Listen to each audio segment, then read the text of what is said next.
إلى قبائل حضرموت. أبدأ حديثي حيث ما هب نسناس من البلاد اللي هواها برودي. سلام يا رجال ذهب حر والماس، تعرف مواقفهم بخفق البنودي. يا وجع راسي يا وجع راسي ومن توجع من الراس، ما بات ليلة ما تهنى الرقودي. واليوم قدني أضرب أخماس بستاس وقاعد ولاهي من صفات القعودي. يا حضرموت أخشى على قلبي الياس، واخشى الوجع يقضم طراف الكبودي.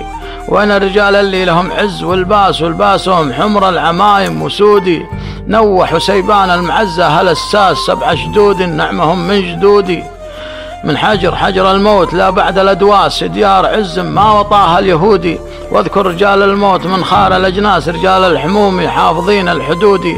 والشنفري في كل موقف لهم باس، حيا بحمران العيون الفهودي. ونعمان هو العبيدي عصبة الراس، رجال توزنهم كبار الحيودي. والصعري رجال وافين الأخماس، تشفى بهم مما علاها الكبودي. وحيا بني ظنة كريمين الانفاس، ناس لهم تاريخ قدم العهودي. ونهد الحكم في كل موقف ومجلاس، ذا حكمهم يكسر عناد العنودي. والديني والعوب ثاني خار مغراس للصايح وخلوا طرقها مهودي. ورجال حمير في المحاضر بالقياس، لتقارحت تلقى خيار الجنودي. وباسندوه في الصوت والشاخ باراس أيضا، ولا تنسى رجال العمودي. والباوزير الشاخ عيال عباس، ذول المناصب موثقين العقودي. وهذه قصيدة ما لها بث في واس، كتبتها وانا بأرض السعودي. وموجهة مني إلى أقرب الناس ونانوحينا حربها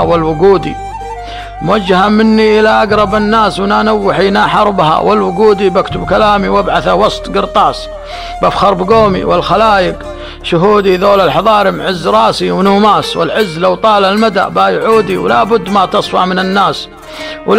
تصفى من الناس الأنجاس، ويترك ثراها عايب والحسودي. ذولا مرض ذولا كطاعون عمواس، تشقى بهم أرض الوطأ والنجودي.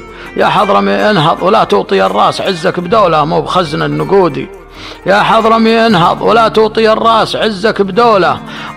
النقودي. قم شل بنك واحمسه وسط محماس، حمسة بغت شيلت عراض الزنودي. تشرب بها قهوة وتملى بها الكات، تشبعك من بعد الظما والشرودي.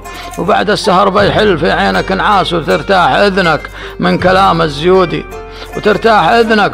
الزيودي. وختامها باعوذ من شر وسواس، يأتي مع الميلاد لما اللحودي. ثم الصلاة مني على سيد الناس، كل ما ركعت ولا نويت السجودي. علي بن محمد بابطين.